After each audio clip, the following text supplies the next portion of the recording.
ఈ వీడియోలో మనము 23 మార్చ్ 2024కి సంబంధించిన కరెంట్ అఫైర్స్ గురించి డిస్కషన్ చేద్దాం. కాబట్టి వీడియో ఎండ్ వరకు చూడడానికి ట్రై చేయండి. చాలా ఇంపార్టెంట్ అప్డేట్స్ ఉన్నాయి. ఇవన్నీ కూడా మీ ఫ్యూచర్ ఎగ్జామ్స్కి చాలా యూస్ఫుల్ అవుతుంది. కాబట్టి ఎవరు మిస్ కాకుండా ఎండ్ వరకు చూడండి. ఫస్ట్ క్వశ్చన్ చూసుకుంటే, new India assurance company limited chairman మరియు మేనేజింగ్ డైరెక్టర్గా ఎవరు నియమితులయ్యారు? ఆన్సర్ వచ్చేసి భూపేష్ సుశీల్ రాహుల్ అండి. యాక్చువల్గా వీళ్ళని ఇంకా నామినేట్ అయితే చేశారు. మ్యాక్సిమం నామినేట్ అయిపోయిన తర్వాత వాళ్ళే కన్ఫర్మ్ అవుతారనమాట. ఇప్పటివరకు అలాంటి రిజెక్షన్స్ ఏవి జరగలేదు. కాబట్టి మనం కన్ఫర్మ్ అయిపోవాలి. ఫైనాన్షియల్ సర్వీసెస్ ఇన్స్టిట్యూషన్స్ బ్యూరో, ఇది ఫైనాన్స్ రిలేటెడ్ సంస్థలకి, గవర్నమెంట్కి సంబంధించిన సంస్థలకి హెడ్లను, అధిపతులు నియమించడానికి ప్రత్యేకంగా ఈ బ్యూరో పనిచేస్తుంది అనమాట. అయితే ఈ bureau United India insurance company chairman and ఎండీగా భూపేష్ సుశీల్ రాహుల్ని ఎంపిక చేసిందనమాట ఆ పదవికి. ఫిబ్రవరి 2024లో సత్యజిత్ త్రిపాఠి పదవి విరమణ చేసినప్పటి నుండి యునైటెడ్ ఇండియా యొక్క సీఎండీ పదవి ఖాళీగా ఉంది. న్యూ ఇండియా అస్యూరెన్స్లో నీర్జా కపూర్ పదవకాలం ఏప్రిల్ 2024లో ముగుస్తుంది. గిరిజా సుబ్రహ్మణ్యం ప్రస్తుతం agriculture insurance company of India సీఎండీగా పనిచేస్తున్నారు. BS Rahul agriculture insurance company of India general manager. అదనంగా ఎఫ్ఎస్ఐబి తొలిసారిగా ప్రభుత్వ రంగంలో సాధారణ బీమా సంస్థల కోసం 9 మంది ఎగ్జిక్యూటివ్ డైరెక్టర్లను కూడా ఎంపిక చేసింది. ఓరియంటల్ ఇన్సూరెన్స్ కంపెనీకి ఎగ్జిక్యూటివ్ డైరెక్టర్గా రష్మి బాజ్పాయ్ అండ్ అమిత్ మిశ్రాలు ఎంపికయ్యారు. జిఐసి రికి ఎగ్జిక్యూటివ్ డైరెక్టర్గా హెచ్జిసి జోషి, రాధిక సిఎస్లుగా ఎంపికయ్యారు. ఇదంతా పక్కన పెడదాం, ఇదేం మనకు అవసరం లేదు. పర్టికులర్గా మీరు చూసుకుంటే United India insurance company chairman and ఎండీగా ఎవరిని అపాయింట్ చేశారు అది మీరు గుర్తుపెట్టుకోండి. అండ్ గిరిజా సుబ్రహ్మణ్యం గురించి కావచ్చు, new India assurance Neerja Kapoor పదవకాలం, అంటే ఈ న్యూ ఇండియా అస్యూరెన్స్లో ఇప్పుడు వచ్చేసి మనకు చూసుకుంటే గిరిజా సుబ్రహ్మణ్యం వచ్చేసి ఆ పదవిలోకి వెళ్తారనమాట. తర్వాత చూసుకుంటే సెకండ్ వన్, ఇటీవలే సుప్రీంకోర్టు స్టే విధించబడిన పిఐబి ఫ్యాక్ట్ చెక్ యూనిట్ను ఏ మంత్రిత్వ శాఖ నోటిఫై చేసింది?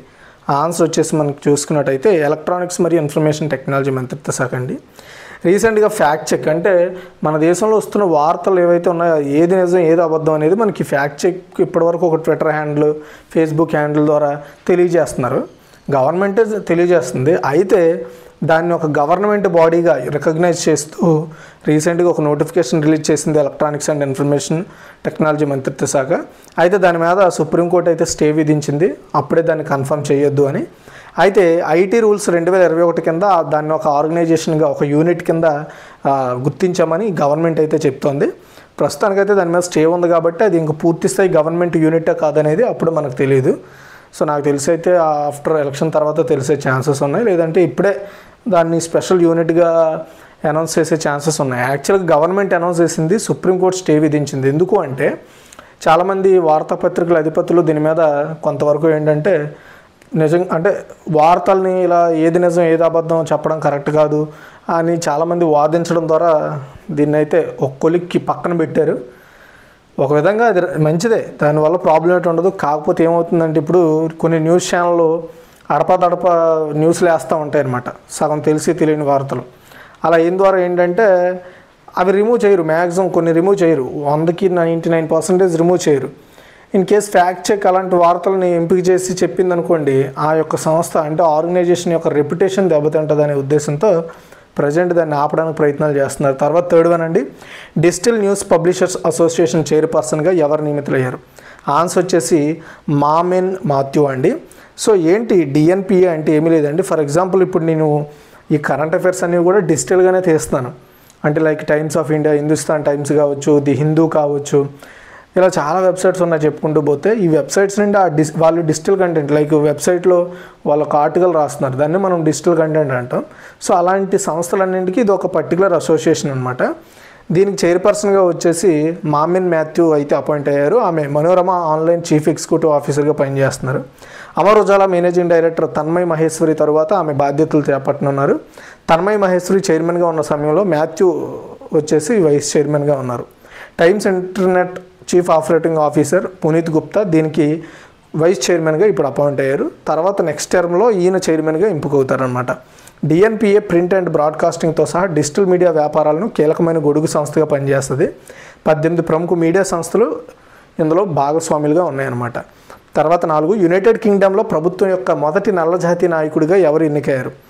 ఆన్సర్ వచ్చేసి వాన్ గేతింగ్ అండి. వాన్ గేతింగ్ వేల్స్ దేశానికి మొదటి మంత్రిగా ఎన్నికయ్యాడు. సో అతను ఆ యూకేలో అంటే యునైటెడ్ కింగ్డమ్ ప్రభుత్వం యొక్క మొదటి నల్లజాతి నాయకుడిగా అయ్యాడనమాట. అతను వేల్స్ పార్లమెంటు సభ్యులచే ప్రభుత్వ నాయకుడిగా ఎన్నుకోబడ్డారు. శాసనసభలో 51 ఓట్లలో 27 ఓట్లు సాధించారు ఆయన. అతను వేల్స్ తండ్రి మరియు జాంబియాస్ తల్లికి కుమారుడు అనమాట. అలా వేరువేరు దేశాల యొక్క కుమారుడు అతను. కింగ్ చార్లెస్ III ఆమోదం తర్వాత ఆయన ప్రమాణ స్వీకారం చేస్తారు. ఇప్పుడు యూకే యొక్క 4 ప్రభుత్వాల్లో 3 శ్వేత జాతీయేతర నాయకులను కలిగి ఉన్నారు. సో యాక్చువల్గా ఇంగ్లాండు, స్కాట్లాండు, ఉత్తర ఐర్లాండు ఇవన్నీ కలిసి ఏంటంటే మనం యునైటెడ్ కింగ్డమ్లో ఒక భాగం అండి. అంటే వీటన్నింటికీ కూడా ఒకే విధమైన పార్లమెంట్ అయితే నడుస్తుంది, అంటే ఒకే విధమైన ప్రభుత్వాలు నడుస్తాయి. అదే యునైటెడ్ కింగ్డమ్. ఓకే, అయితే ఈ భాగాలను రక్షణ, విదేశీ వ్యవహారాలు, ఇతర యూకే వ్యాప్త సమస్యలను బ్రిటిష్ ప్రభుత్వమే బాధ్యత వహిస్తుంది అనమాట. అంటే ఏ దేశానికి అదే సపరేట్ పార్లమెంట్ ఉన్నా సో మెయిన్ లీడ్ చేసేది మాత్రం యూకే అంటే బ్రిటిష్ గవర్నమెంటే అక్కడ. తర్వాత 5th వన్, ఏ దేశాలు SSN AUKUS జలాంతర్గాములు నిర్మించడానికి కొత్త ఒప్పందంపై సంతకం చేశాయి? ఆన్సర్ వచ్చేసి America, United Kingdom and Australia అండి. US, UK, ఆస్ట్రేలియా వీళ్ళు ముగ్గురు కలిసి SSN AUKUS అనే ఒక జలాంతర్గాములను తయారు చేయడానికి కొత్త ఒప్పందాలపై సంతకం చేసుకున్న ఈ 3 దేశాలు. సో ఈ 3 దేశాల మధ్య ఒప్పందం ఏంటంటే రక్షణ సహకారాన్ని ఇంకొక లెవెల్కి తీసుకెళ్ళడం వీళ్ళ మెయిన్ ఉద్దేశం. ఆస్ట్రేలియా యొక్క ASC మరియు UK ఆధారిత BAE సిస్టమ్స్ కలిసి రాయల్ ఆస్ట్రేలియన్ నేవీ కోసం SSN AUKUS జలాంతర్గాములను తయారు చేస్తారండి. ఈ జలాంతర్గాములు ఇంటెలిజెన్స్, నిఘా, నీటి అడుగున వార్ఫేర్, స్ట్రైక్ మిషన్ చేయగలవు. ఇది AUKUS భాగస్వాముల మధ్య గరిష్ట పరస్పర చర్యని అందిస్తుంది. అయితే వీటి ద్వారా సైనిక సామర్థ్యాలను బలోపేతం చేసుకోవచ్చు. ఇండో పసిఫిక్ అండ్ వాటి బయట కూడా అంటే సీ సేఫ్టీని కూడా ఇది ప్రోత్సహిస్తుంది. ఆస్ట్రేలియా, UK, US నాయకులు మార్చి 2023లో ఆప్టిమల్ పాత్వేని ప్రకటించారు. ఇది 3 దేశాల్లో జలాంతర్గామి ఉత్పత్తి నిర్వహణకు మద్దతునిస్తుంది అనమాట. ఓకే, AUKUS అనేది ఇండో పసిఫిక్ ప్రాంతం కోసం ఆస్ట్రేలియా, UK, US ఒక ద్వైపాక్షిక భద్రతా భాగస్వామ్యం అండి. ఇవ్వండి ఇక్కడ. ఓకేనా, so Australia, UK, US AUKUS అంటే ఫుల్ ఫామ్ 3 దేశాల పేర్లు. తర్వాత అంటే వీళ్ళు ఒక జలాంతర్గాములని తయారు చేయడానికి ఒప్పందం చేసుకున్నారు. వాళ్ళు ఏదైతే ఒక పాత్వే అనుకున్నారో అంటే ఇండో పసిఫిక్ ప్రాంతంలో వాళ్ళ యొక్క జలాంతర్గాములను మోహరించడం కోసం వీళ్ళు 3 దేశాలు కలిసి పనిచేస్తాయి. తర్వాత 6, ఆర్టిఫిషియల్ ఇంటెలిజెన్స్పై మొదటి తీర్మానాన్ని ఏ అసెంబ్లీ ఆమోదించింది? చాలా ఇంపార్టెంట్ క్వశ్చన్ అండి ఇది. ఆన్సర్ వచ్చేసి ఐక్యరాజ్య సమితి జనరల్ అసెంబ్లీ అండి. మనం దీన్ని యునైటెడ్ నేషన్స్ జనరల్ అసెంబ్లీ కూడా అనొచ్చు ఇంగ్లీష్లో. ఆర్టిఫిషియల్ ఇంటెలిజెన్స్పై మొదటి తీర్మానాన్ని ఐక్యరాజ్య సమితి జనరల్ అసెంబ్లీ ఆమోదించింది. అంటే ఆర్టిఫిషియల్ ఇంటెలిజెన్స్ మీద ఒక తీర్మానం అంటే ఒక విధంగా దాన్ని ఆమోదిస్తున్నామని కావచ్చు దాని నిబంధనల గురించి కావచ్చు వాళ్ళు ఒప్పుకుంటున్నట్లుగా ఒక ఒప్పందం చేసుకున్నారు. శక్తివంతమైన కొత్త సాంకేతికతలు అన్ని దేశాలకు ప్రయోజనం చేకూర్చేలా, మానవ హక్కులను గౌరవించేలా అంతర్జాతీయ ప్రయత్నానికి ఈ తీర్మానం ప్రపంచానికి మద్దతు ఇస్తుంది. ఈ తీర్మానం ఓటింగ్ లేకుండా ఏకగ్రీవంగా ఆమోదించారు. దీన్ని యునైటెడ్ స్టేట్స్ స్పాన్సర్ చేసింది. 123 దేశాలు సహా స్పాన్సర్ చేసాయి. అంటే ఈ తీర్మానాన్ని మొత్తం 193 ఐక్యరాజ్య సమితి సభ్య దేశాలు మద్దతు ఇచ్చాయి దీనికి. ఓకేనా, మార్చి 22న ఆమోదించబడిన ఈ తీర్మానం యొక్క ముఖ్య ఉద్దేశం ఏంటంటే పర్టికులర్గా ఏంటంటే AI ఏదైతే ఉందో సో ఆ AIని మనం ఏ విధంగా డెవలప్ చేసుకొని మన లైఫ్లో వన్ ఆఫ్ ది పార్ట్గా చేసుకోవాలి. అండ్ దీనిలో ఉండే ప్రోస్ అండ్ కాన్స్ని ఎలా మనం మెయింటైన్ చేయాలి, అండ్ దీని ద్వారా అభివృద్ధి చెందుతున్న దేశాలు ఇంకా ఎలా అభివృద్ధి చెందాలి, అండ్ పేద దేశాలను మనం ఎలా అభివృద్ధి చెందించాలనేది ఇది మెయిన్గా ఈ తీర్మానం మెయిన్ ఉద్దేశం అనమాట. తర్వాత 7th వన్, ఏ దేశానికి సహాయం 5 కోట్ల నుండి 2029 వరకు 10,000 కోట్లకు రెట్టింపు చేయాలని భారత్ నిర్ణయించింది. అంటే గవర్నమెంట్ ప్రజెంట్ ఇప్పుడు 5,000 కోట్లు అయితే సో సహాయం కింద ఇస్తుంది. ఇప్పుడు దాన్ని 2029 కల్లా 10,000 కోట్లు చేయాలని నిర్ణయించింది. అంటే భూటాన్కి అండి. సో రీసెంట్గా భూటాన్ విజిటింగ్ వెళ్ళారు మోదీ గారు, రైట్, మనం దాని గురించి చెప్పుకున్నాం. అయితే ఆ పర్యటనలో భాగంగా సో 2019-24 వరకు 5,000 కోట్లు సహాయం కింద అయితే ఇవ్వడం జరిగింది. నెక్స్ట్ ఈ 2024 నుండి 2029 వరకు కూడా ఆ సహాయాన్ని 10,000 కోట్లకు పెంచుతున్నట్లుగా నిర్ణయించుకుందన్నమాట ప్రభుత్వము. ఈ సహాయం ప్రధానంగా ఇంధనము, ఆహార భద్రత, క్రీడలు, అంతరిక్షం, పరిశోధనలో ఉంటుందండి మెయిన్గా. సో దీనికి సంబంధించి ఇండియా అండ్ భూటాన్ 7 ఒప్పందాలు కూడా చేసుకున్నాయండి. కోక్రాఝార్ గెల్ఫ్ మరియు బనారత్ సత్సే మధ్య మెరుగైన వాయు కనెక్టివిటీ, రైలు లింకులు, బ్రహ్మపుత్ర ద్వారా జలమార్గాల నావిగేషన్. సో ఇండియా భూటాన్ మధ్య జరిగిన ప్రధాన ఒప్పందాలు.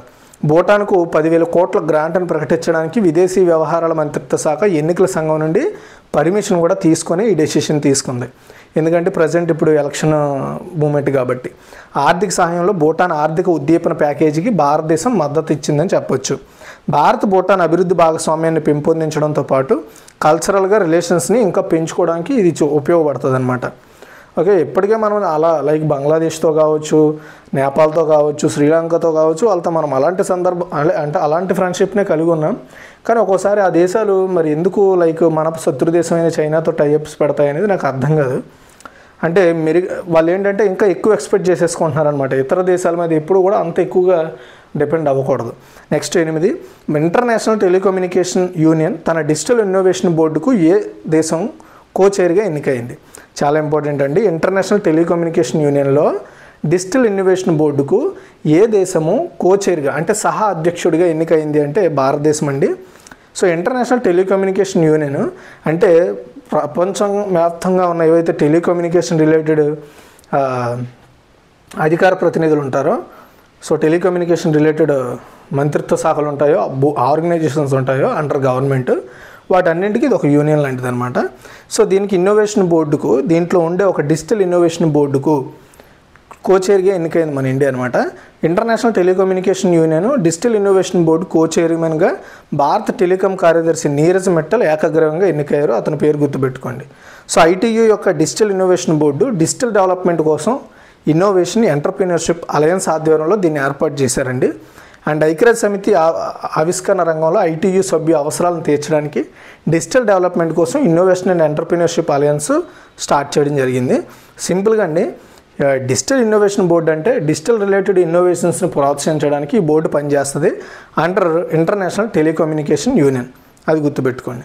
సో ఇందులో మన దేశం ఇప్పుడు సహా అధ్యక్షుడిగా పనిచేస్తుంది అనమాట. అంటే తీసుకునే నిర్ణయాల్లో జడ్జిమెంట్ పాస్ చేసే ఒక విధమైన లేదా విధానాల రూపకల్పనలో మన దేశం వన్ ఆఫ్ ది పార్ట్నర్గా ఉంటుందండి. Next 9, enabling a circular economy in India's solar industry assessing the solar waste quantum. కొత్త అధ్యయనం ప్రకారం భారతదేశంలో సౌర వ్యర్థాలు 2030 నాటికి ఎన్ని కిలోటన్నులు చేరుకుంటాయి? ఈ పర్టికులర్ ఇదంతా ఒక రిపోర్ట్ అండి, ఒక స్టడీ. ఆ స్టడీ ప్రకారం మన దేశంలో 6,000 కిలోటన్నులకు మన ఇండియాలో సోలార్ వేస్టులు చేరుకుంటాయంట. ఇది 720 ఒలింపిక్ పరిమాణ స్విమ్మింగ్ పూల్తో సమానం అన్నమాట. అంటే అంత నింపొచ్చు. చూడండి ఎంత వేస్టో. కొత్త మరియు పునరుత్పాదక ఇంధన మంత్రిత్వ శాఖ స్వతంత్ర థింక్ ట్యాంక్ అయిన council on energy, environment and water చేసిన అధ్యయనం enabling a circular economy in India solar industry assessing the solar waste quantum పేరుతో విడుదల చేసింది.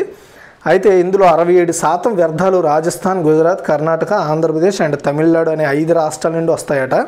ప్రస్తుతం భారతదేశం యొక్క స్థాపిత సామర్థ్యం 66.7 గిగావాట్స్ ఉంది 2023 ఫైనాన్షియల్ ఇయర్కి.